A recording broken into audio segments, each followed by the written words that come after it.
So cute.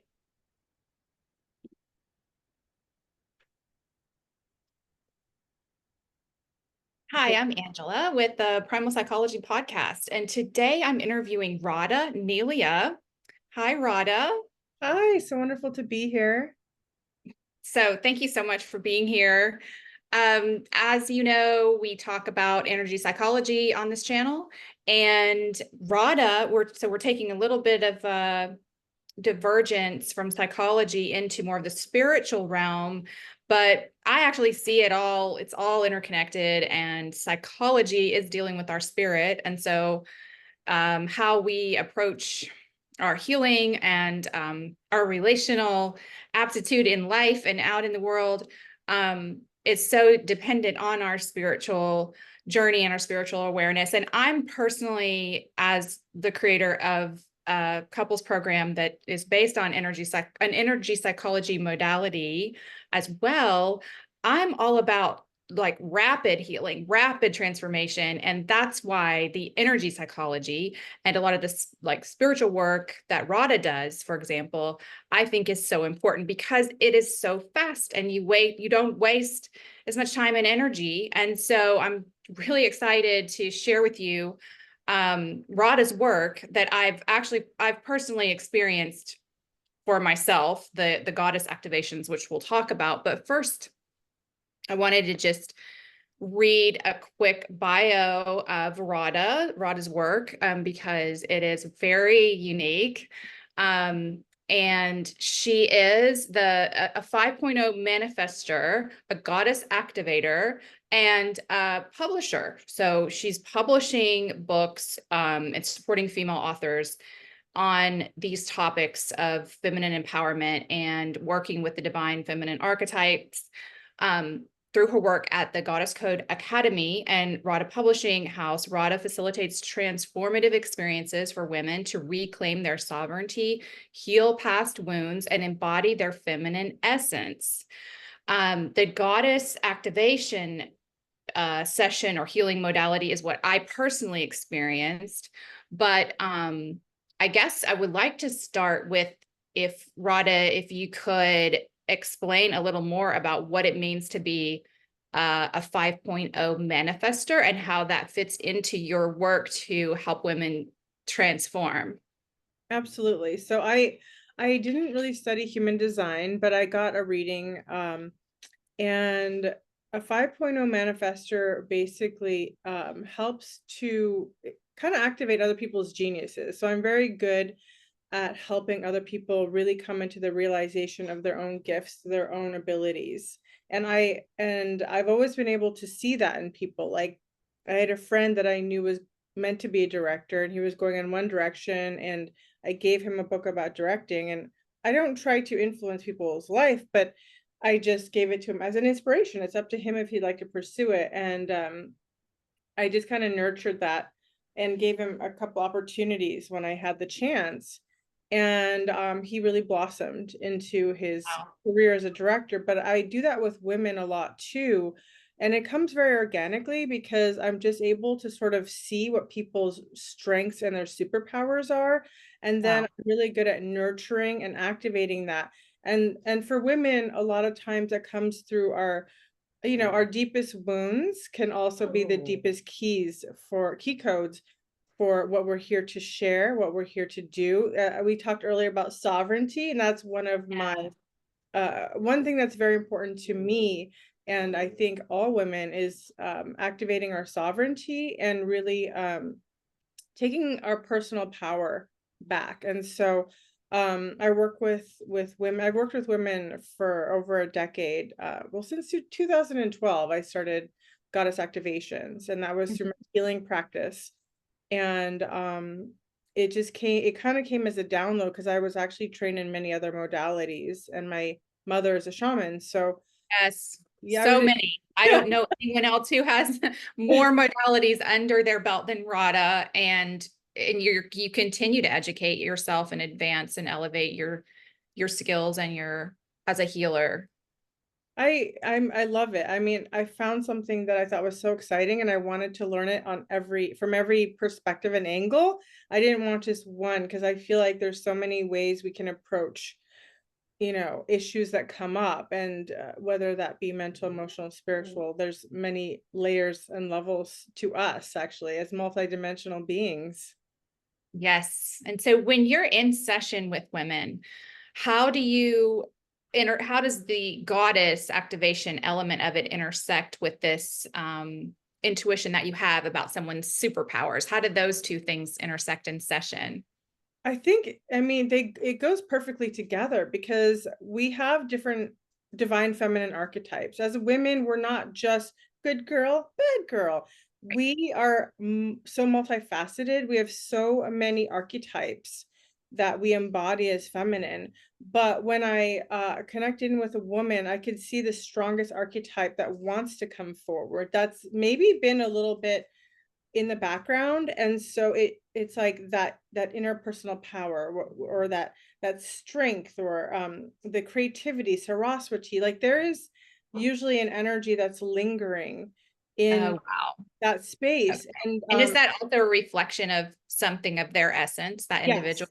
yes, it is about That the essence. It could be, and makes sense. usually it's it's usually part of their superpower that Mhm. they've maybe started to tap into, but Mm. that stream of consciousness hasn't completely come through.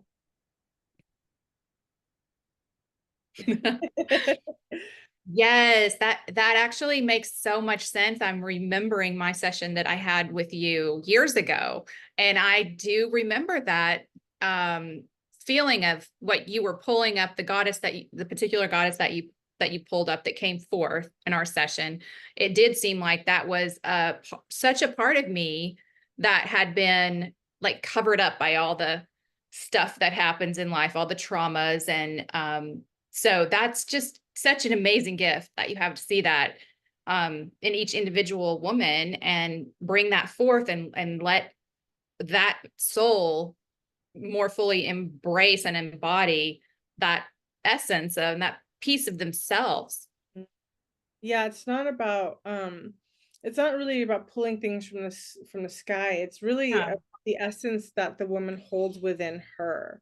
That goddess energy was already there, or wanting to be recognized, wanting to be seen, acknowledged. And I think there's something so important about having a sacred witness, because we all go through all kinds of things in this life. Yes, And Pam. yeah, and just that sacred witness and being kind of like the guide at times can be very helpful, because when we're seen and really seen in our truest essence without like the lenses of judgment, it, something happens. There's a transmission, there's a shift that happens. And of course in my day-to-day life, I'm busy, I'm doing my thing, but when I do sessions, something Hmm. shifts. It's almost like I leave my ego at the door, because I just come in, and actually this is where my heart gets to bloom like a rose too, because that feeling of expansion and leaving behind my judgment, my day-to-day self, it opens up this whole new vortex, and that is so powerful. And it's such a beautiful experience to be with women, and it's very intimate. And I think as women, we really crave intimacy. Like we love to lock into those deeper realms, and it's kind of challenging in this day and age to have deeper conversations, to have deeper connections. And so it's a gift for me as much as it is for the women that I work with, because I also get to lock in, and I love to witness the beauty of the divine feminine in her full spectrum without judgment. Yes. Yeah. That's beautiful. And I know you do that. It's like in a session with you, it feels like you've just crawled into my head and my heart. And so I know what that feels like for your client. And it's just really such a beautiful gift that you're giving, not just your clients on an individual basis, but the world, right? Because in society and culture, we need more feminine embodied women, and we need more masculinely, divine masculine men. And then, of course, the sacred union when they come together. And that's one of my personal missions too in my work with couples, is to bring forth the power of the sacred union. And we can't do that without, healing and actualizing and being in connection with spirit and the spiritual elements of ourselves that are meant to come forth to be full, to reach our full potential. So I guess I would love to ask you too about, where does God come into this as well, the divine, or how would you describe that, and how do you connect with God as well as the goddesses and feminine archetypes? Absolutely. Well, when I kind of like tune in, I start out with a process of being silent. So before I do a session, I actually go into contemplation and meditation for 35 to 40 minutes and just kind of detangle, and I allow that pillar of light to come through me. And I do pray that um I'm accessing the divine, that nothing else of lower vibration, the trickster energy, isn't coming through, and that this will be clean for me and for the person that I'm with. And so just the act of connecting, what I do is I just connect to source. And when I think of source consciousness, I don't think of it as being polarized, actually. I just feel the expansion of love. And so that source consciousness embodies both the masculine and the feminine. It's a yin and a yang. It's that wholeness, but it just is.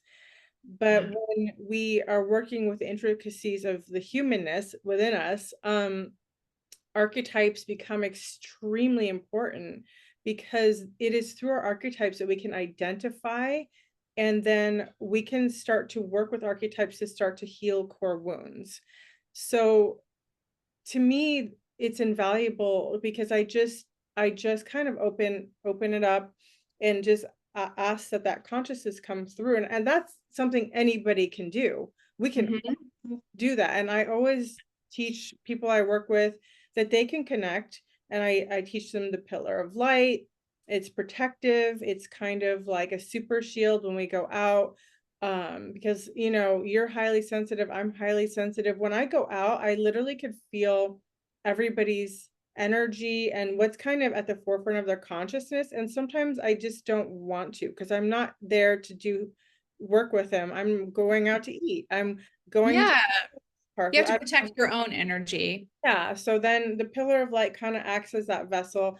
So when I go out, I activate the pillar of light and I zip up my chakras. So literally from, your crotch or whatever, I just zip it up. And then I just ask that I just have my sacred space. Um, and then I ask that the pillar of light come so that I can also bring that light wherever I go. And we should all be doing that if we want to, if we feel inspired to, Wow.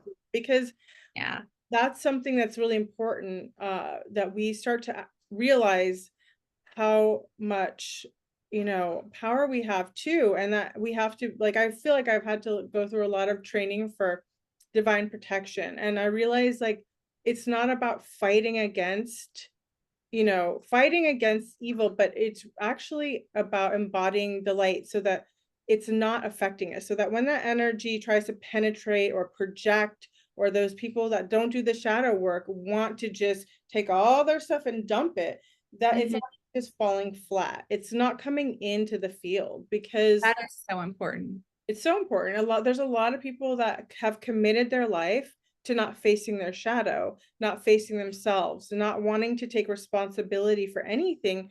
And a lot of people like that have come into my life, or have tried to push themselves into my life, and I've had to learn about it, about these Yes. dynamics of I've there is. heard that so much from healers and highly sensitive people who've developed their consciousness the way that you have. You almost you can't open yourself up that way without learning how to protect your energy field. Do you feel that as well? Yeah, because otherwise you're a vortex, and you know, dark is attracted to light. It's like a moth to a flame. And Sure. all so somebody asked me before, why are there why are there people that are coming into your field that are not in the same, we talk about frequency and vibration, but sometimes, a lot of times, opposite attracts. And this world is so hungry for light. This world is starving. But here's the thing, you get to manifest and activate that within yourself. You don't actually need somebody else to activate your light. I mean, sometimes it's very helpful. Like we all, like I go to healers. I've even had sessions with you. Like we all sometimes need each other. But at Yeah. the same time, I like to remind everyone that sovereignty, you know, that there is a core light within you and it's your job to activate it, because that way you're not going to be starving, a starving ghost. You don't need to eat off Yes. somebody else's light. Like you don't have to be a vampire. You Right. don't have to be. It's just Yeah. when people cut themselves off from the source energy, they become very hungry and Mhm. starving, and there's nothing that could fill Yes. them up. And so they seek people who are in that divine union with the creator, and Yes. they want to ravage them. That's why so many empaths and narcissists get enmeshed and entangled. Yes. This is the obsession with the empaths that a lot of people who are not taking that responsibility have. Yes. Wow. So insightful. Because, like I said at the beginning, we're looking at this through a spiritual lens, but it's the same dynamics and the same topics and issues that psychologists talk about from a purely intellectual lens. Mhm. The narcissist and the empath or highly sensitive person, or sometimes they'll refer to them as borderline personality or toward that end of the spectrum, because they have this specific wounding, but you're explaining the same phenomenon just through the spiritual lens. It's all the same thing that we're looking at. So it's confirming, that you can see it that way, and that at the same time we're having all these psychological thought leaders talking about the same thing, but this is maybe with working with the energy and working with the goddess archetypes like you do. In that way, we're healing at a deep enough level where we can change those dynamics faster, perhaps, than traditional psychology or conventional psychology, I should say, because really the energy work is traditional, right? Humans have done this and understood these spiritual elements for millennia. Yeah. Yeah, I think sometimes it's nice to have a combination. That's why doing the more spiritual work going within, it doesn't take away from anything else out that you're doing. It's Mhm. only enhancing it. You know, I think it's all about self-awareness, and we as humans learn from contrast. And I Mhm. think that's something that I'm really getting to understand, because I've been hit with a lot of contrast and I'm like, whoa, what's going on? But actually, I understand also, if I really actually surrender and say, what's this about?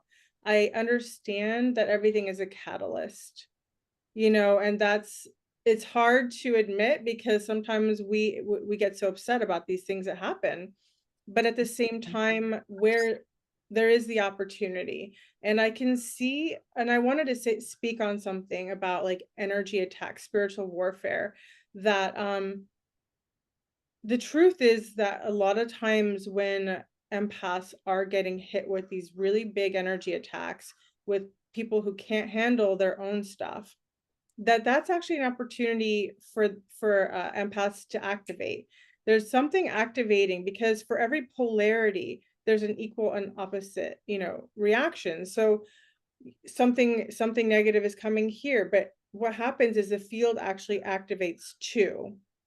So the Okay. divine protections come into place. Like I've been through a lot of spiritual warfare myself, and the thing is, it actually activates, like my third eye is activated a lot more. It actually activates your Sure. gifts, and it's not something I'm wishing for anybody, but I'm Yeah. looking for the silver lining, because a lot of people feel like there's a lot of spiritual warfare going on, and there is something also beautiful and good about it, is You will Yeah. never know how powerful you are until you have to face, an army of darkness and you realize, wow, it's not taking me down, even though it may feel like it. I Yeah. still stand in my truth and in my integrity. And not only that, my third eye is more activated. I can feel my shield activating. Like, there are counters for everything. So just wanted to say that because I think it's really important for viewers. Thank you. Thank you. That's amazing. And for your view, for our viewers that don't know what the pillar of light is, I think that you have an actual, do you have a resource that they can go to find that meditation? I'm not sure. I believe I do. I usually just do it like when I do group healings, I do it so the people that work with me know about it, but I will actually do a video so everybody could have access to it because it's everybody's sovereign right to know Mhm. how to activate their own pillar of light and connect to that, And that's a way that they can protect their energy. It Right. completely is. Okay. I mean, you can do the pillar of light on your whole home. You can do it Mm, on your car. It's just really important that we are like keeping our energy, like the high spiritual hygiene going on at all times. yes, spiritual hygiene. I love Mhm. that. That's really good. Yeah, it's similar to what I tell people with the modality that I use, emotional freedom technique, and then of course hypnosis, which most people are familiar with, but those things are deprogramming the bad programming, right? So we Yes. have to realize that we have programming. So people who just want to brush off all of this healing and intentionality because they don't realize, they think we don't, well, I don't need to reprogram or rewire my mind, but we do because we are being programmed and wired all the time in a sort of a chaotic way that's not necessarily the way we want to be. So we have to take control of that, right? Absolutely. And the other thing is that that programming also stems from our DNA and our genetics. So actually you can imprint a mother and then program her, and then her child will also have that programming too. I mean, so it's genetic. So our lineages, so many of us are actually doing really active deprogramming from our Yes. lineages. If say we came from tons of war and or poverty, like we have to, that's genetically like almost ingrained in us to feel that way. And so we get to actually break those chains. And I think that many light warriors that have come into this earth at this time are breaking those chains one by one, and it's not easy. So if you wonder why sometimes we have challenges, the things that we are breaking through, many of us, they they happen in our lives, but it's happening at the world at large as well, like these themes, these programs. So every time we sort of break that, there is something that in the matrix that's starting to break apart too. Like we're breaking up this, it's like you think of, fascia, you got to break it up, right? Yes, yes. Picking it up one part, and that starts to uh dissolve it on a larger scale. So it's amazing, the ripple waves. And so I always say, light warriors, we always have a lot of challenges sometimes because we actually came in saying, I'm going to work through this, I'm going to work through this programming, and I'm going to take it on so that I can break it through, right? Yes, I love that. And I also love that you've been talking about this intergenerational inherited, traumas and issues that we have to heal. And it seemed like so woo woo when you've been talking about this for years. You've had so much insight into this. And now the scientists are talking about it too. They're doing experiments that show that intergenerational trauma is real. And even like in animal studies, they'll introduce a stressor like shock associated with something, and the offspring who've never experienced the shock will react to that stimulus. So it's proving scientifically everything that you've been saying for years. And it's just so fascinating. It's just one example, right? I mean, a couple have come up already in our discussion today of how modern science, like strictly the things that are in medical journals and psychological journals have been discussed already in the energy psychology world and in the spiritual healing world for forever. So exciting. I mean, this is a very exciting time.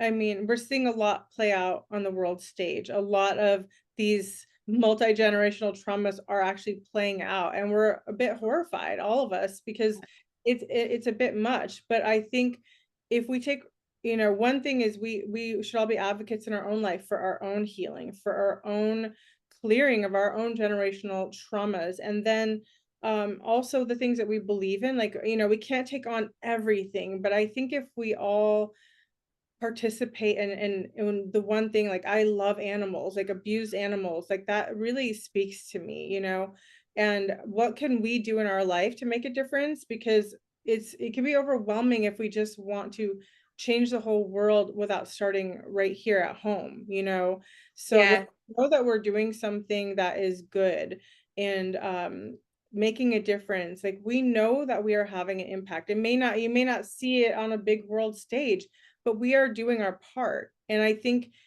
a lot of people feel really out of control, like, I need to stop this whole thing. And it's like, how can we start to redirect our own lives? Where can we Mhm. get our power back here and now? Because we're constantly giving our power out, and then we're kind of drowning.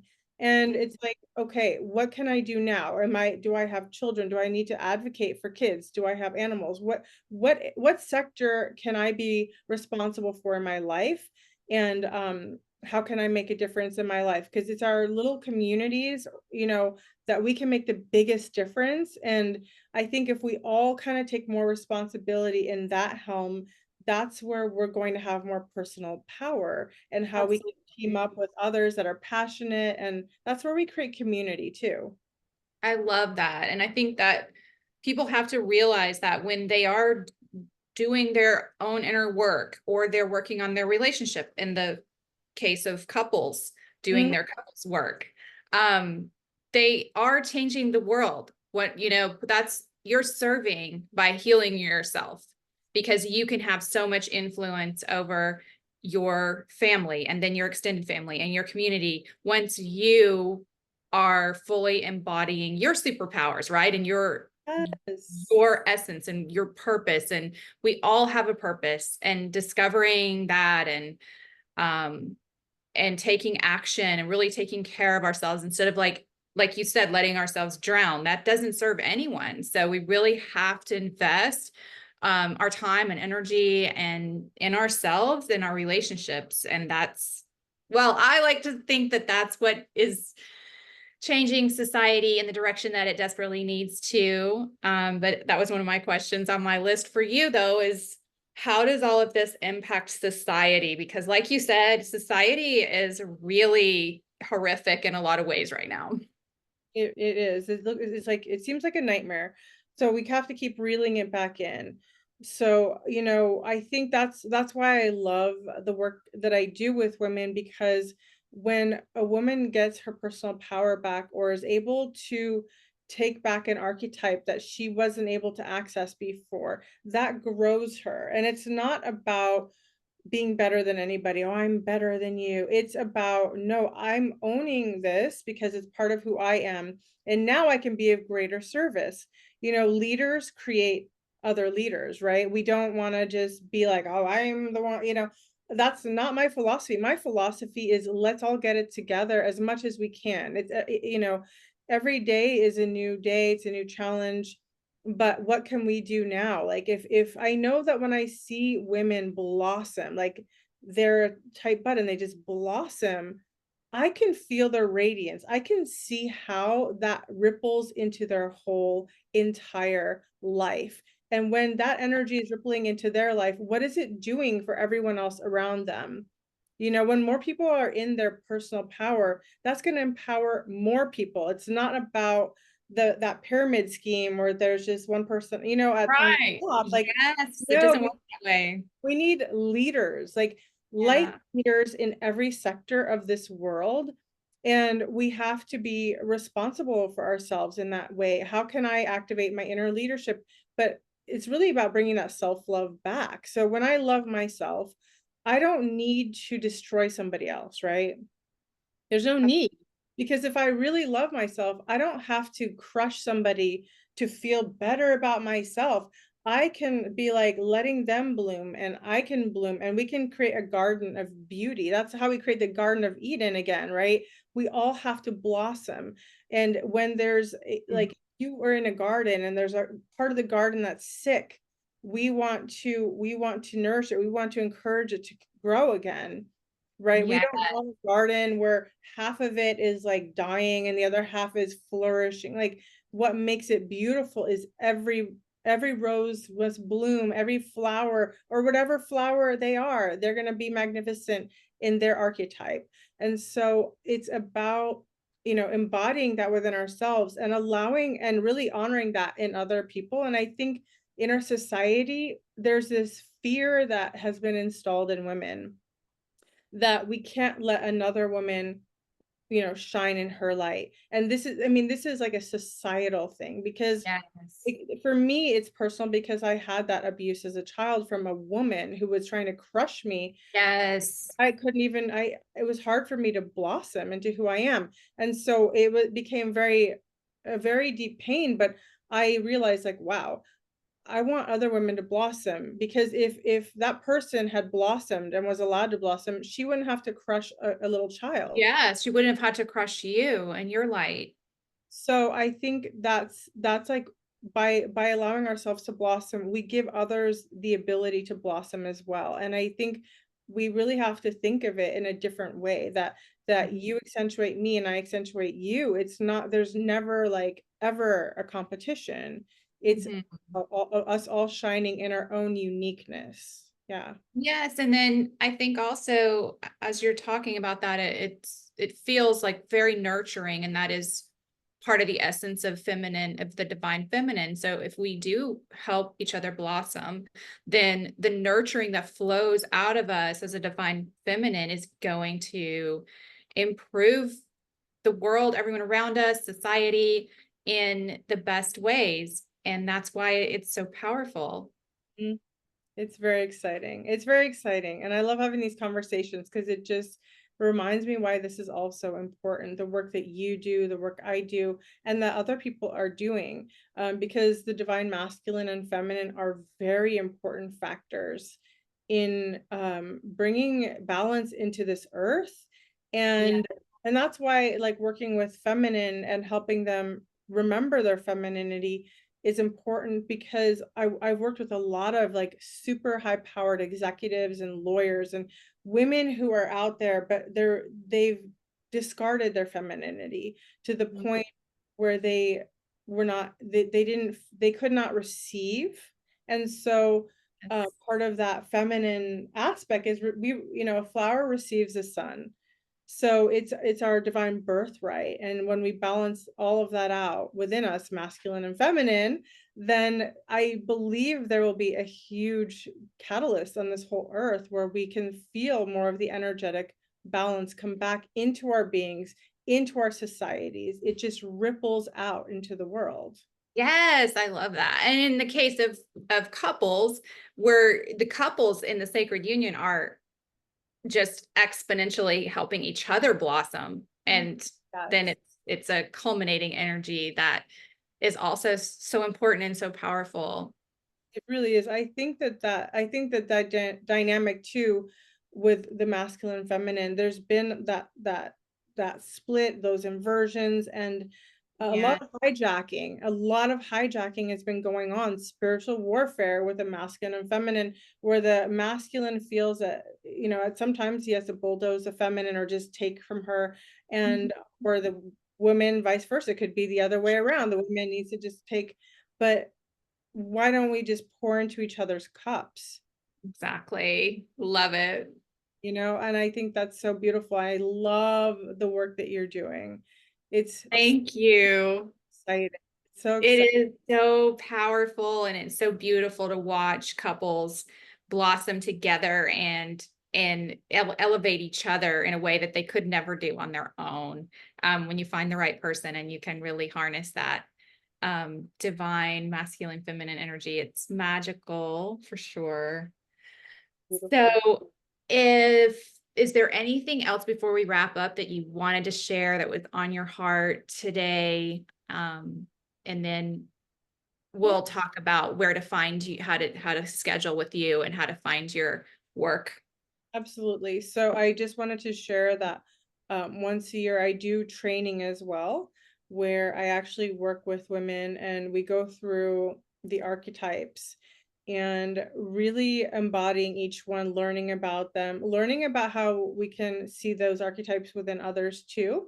So we can learn more about ourselves, about them, how to be in relatedness, and really activating our gifts in the feminine energy. And so I do training so women can become goddess activators as well. And I do personal one-to-one sessions.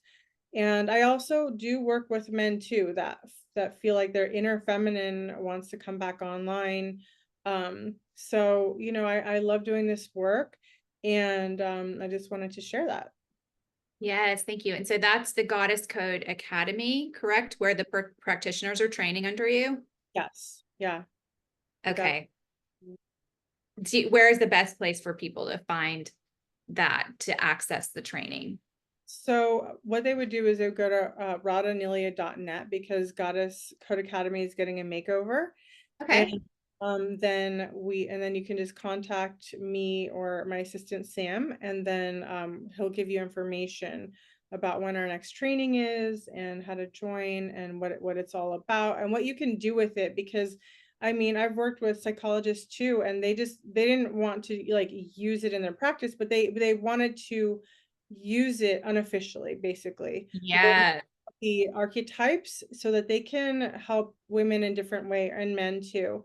So a lot of times people that already have training in other fields just like to use this process Or at as least understand it, I right? understand it. So it just helps them, and it can help their clients too. So that's also another thing. Like I think a lot of psychologists and therapists and counselors they actually are looking for other modalities, but they don't officially really put that on their resume, but it is part of something that is a bigger picture. So Yes, absolutely. Just like hypnotherapy has been integrated into mainstream therapy for a long time. And now emotional freedom technique that I specialize in is also being, integrated into mainstream counseling and EMDR, right? The eye movement desensitization and yeah. reprogramming that way. So all of these things are, they're real, and they really do work, and they're excellent tools to have in whatever combination of modalities you choose or you choose for your clients. So it's very empowering. It's very it's very positive to think about how God gave us all these incredible tools to use, and they all, transformation and healing is so possible. It's not only possible, it's our birthright. And I Uh, believe that Thank we you. can here to really do this. So I want to shout out all the earth angels doing the work, and the Yes. we're always here. So Thank you so much, Rada. It's been a pleasure to connect with you as always. And thank you all for joining us. Please give us a like and subscribe if you haven't already, and find Rada's work at radanelia.net. Did I get that right? And please give her some love over there as well. Thank you so much, Rada. bye for now.